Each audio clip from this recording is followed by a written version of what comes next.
All right, guys, we have some exciting news for you today. Let's start with the Ripple news. So, ever since the Ripple lawsuit decision, which they won, by the way, regardless of what people say, they actually did win because XRP by itself is not a security.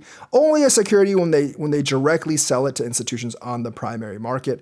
But ever since that ruling, Ripple's ETP holdings at Finequa, a Canadian-based company, has risen by more than 50% in the last 3 weeks, from 49 million to 76 million.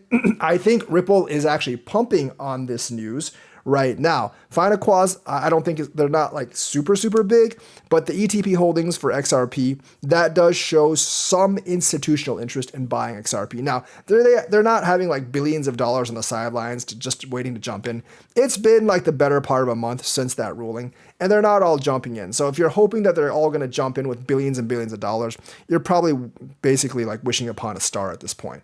But there is actually some interest in buying these exchange traded products. Now, ETPs are not ETFs, and it is a Canadian based platform. ETPs are a broader category than ETFs, and they're kind of similar to ETFs, but they're just a broader category. And I don't know if the regulations are quite as strict on ETPs. And this is probably a Canadian ETP, so I'm not really sure if there's an XRP ETP in the United States. I have heard of many ETPs for other altcoins before, but the ruling in the United States seems to have given investors more confidence in the XRP's future, and there is some kind of institutional adoption coming in, if albeit fairly small institutional adoption. An increase of $26 million is not all that much, but it's a good start, and for only 3 weeks, it's about what you can actually expect right now.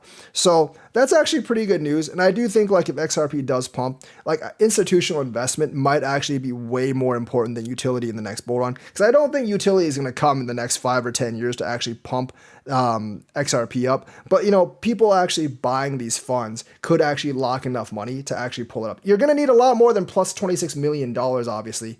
You're going to need like, bigger institutions locking in more money, but it's a fairly decent start, and it is something that they can actually be excited over because, all the theories, like the theory crafting is basically false, but this is actual like $26 million worth of buys, and it is like, a little bit maybe the tip of the iceberg for maybe like people actually pouring in money into altcoins and into XRP. Like besides Bitcoin and Ethereum, I think that would be the most interesting alt for a lot of institutions right now because they do actually have regulatory clarity. The SEC, for all its intents and purposes, is just not going to sue Bitcoin and Ethereum.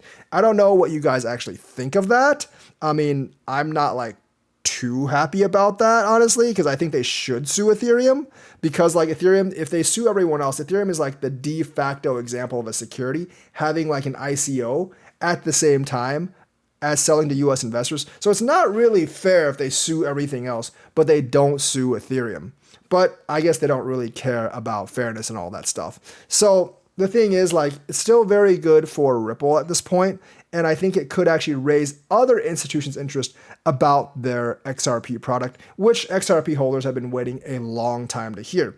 The second thing about Ripple is like they joined the ISDA. That's like a derivatives association for a lot of derivatives companies. Now, a lot of people are already proclaiming that they're going to take over the entire derivatives market. That's actually not what's happening. Algorand was actually the first blockchain/crypto platform to actually join this association, and they joined it all the way back in like 2021 or 2019. And they're not taking over the derivatives market. These associations are more like social clubs where they share experience and share like advice about like legal matters and things like that. And maybe they get to rub shoulders and make a few partnerships every once in a while. But this is not these associations, just like, VeChain joining all the logistics associations and joining all the carbon emissions associations. They don't really result in like gigantic partnerships generally, but you do get to like, meet some people. You do get like some good advice if you actually run into trouble. So I don't actually think this is a big deal, but it does actually help rub some shoulders, and maybe in a couple of years, this can actually result in some partnerships. So it is still a very cool thing that they joined it, but like I said, Algorand actually joined it several years back, and I think there's probably more blockchain crypto projects in ISDA because the ISDA actually has over 1,000 separate members, and I'm sure there's like at least a couple of blockchains or cryptos in there besides Ripple and Algorand. Algorand's pretty much dead at this point because of the whole like DeFi fallout stuff. So even though it's a cool part, it's a cool join, I don't think it'll actually affect it that much.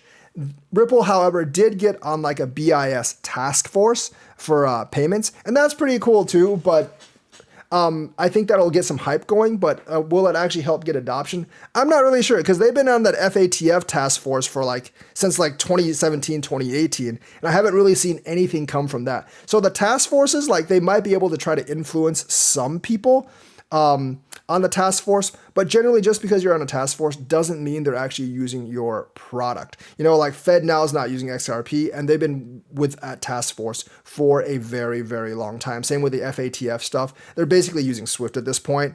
But, Ripple does get to advise, and maybe there's some inroads far in the future for all of this. So still pretty good prospects overall, but nothing that will affect the price in the immediate future. The price in the immediate future is still reliant on Bitcoin, just like everything else.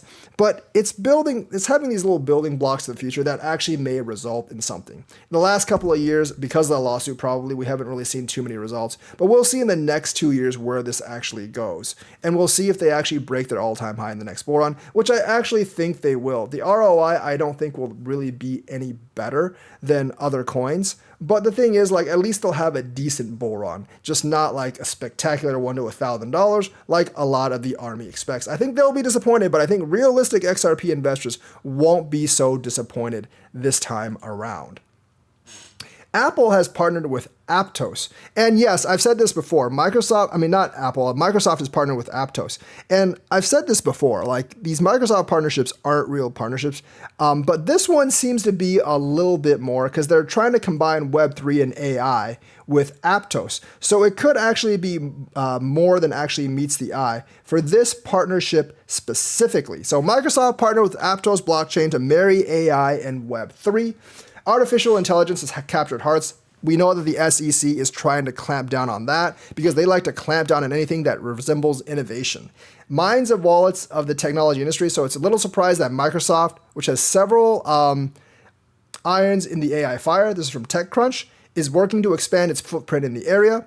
And of course, they partner with Aptos. Now, let me remind you, I am bullish on Aptos because they also got that Indian social media network, Chingari, on it. They left Solana because it's multiple downtimes. So the primary focus for both of us is solving our respective industry problems. The collaboration allows Microsoft's AI models to be trained using Aptos' verified blockchain. So their AI models are actually using Aptos' blockchain. This is just more than Aptos is using Microsoft Azure or Microsoft Cloud. So this is an actual partnership or an actual collaboration, not just hey, we're using Microsoft's hardware, therefore we're partnered with Microsoft. This is not like the Justin Sun and the Justin Sun and the Chinese search engine partnership, where basically Justin Sun basically just rented a couple of servers from them. Microsoft is actively using Aptos verified blockchain information to help with AI training. So obviously Microsoft is more focused on the AI stuff, but Microsoft is a huge, huge company, and obviously they're going to be very, very active in the AI market. So this partnership could actually have potential implications down the road for the growth of Aptos and the growth of blockchain. So I think Aptos could actually be one you definitely want to look at in the next bull run because of Chingari and because of Microsoft. They're doing comparative language models and several learning models on this. And I think that's going to result in a lot of transactions. And plus, trying to bridge AI to Web3 with Microsoft, I think that's going to attract a lot of investment, and that's going to attract a ton of FOMO onto Aptos' project. So for this, I definitely think this partnership is more than meets the eye. It's more than just the other partnerships, obviously. And I think this could be one of the most serious partnerships for Microsoft and a blockchain company that we've actually heard of. So Aptos is definitely making some good moves, and you might not want to miss out on it. Crypto actually has a lot of adoption in New York. On a survey, they said about 19 to 20% of New Yorkers from the city, by the ways, actually own crypto as an investment. And that's very good news for us. You know why? Because New York is very, very liberal, and they also, they want to do anti-crypto things because, Democrats, except for a couple of states, the Democrats generally do actually oppose crypto, unfortunately. But with so many of their constituents actually owning crypto, in the large city center, I think that tide is about to turn. You're seeing like some pro-crypto rumblings even from the Big Apple. And I think those will keep growing year after year as more and more people in blue states actually get into crypto. Politicians actually see these things, and politicians ride with the tide more than any other class of people because they don't want to lose votes. They obviously want votes and they want to be reelected. And they know that if all their constituents are investing in crypto, and they're anti-crypto, they're going to lose their seat and they're going to lose a lot of votes. So I think this is a disaster for Elizabeth Warren, Brad Sherman, Gary Gensler, and the anti-crypto army. And it's good for the rest of us because the rest of us want pro-crypto regulations. And I think stuff like this is what's going to get them pro-crypto regulations in the future. I think as time goes on, things will just get better and better because all the GOP is pretty much going to be like in the crypto corner. And I think more and more Democrats are coming onto the crypto corner because of political reality. And also because, more and more of them are actually investing in crypto. Yes, they're going to be careful because of SBF and all the fallout and all that stuff. But I think overall, like, this is very, very good for the crypto industry that we're getting a lot more allies in Congress and like in the administrations than we had before. And everything is going to flip within the next few years. You just watch. So that's the news for today. Let me know what you think. Like and subscribe, hit that bell notifications button. Thank you and have a nice day.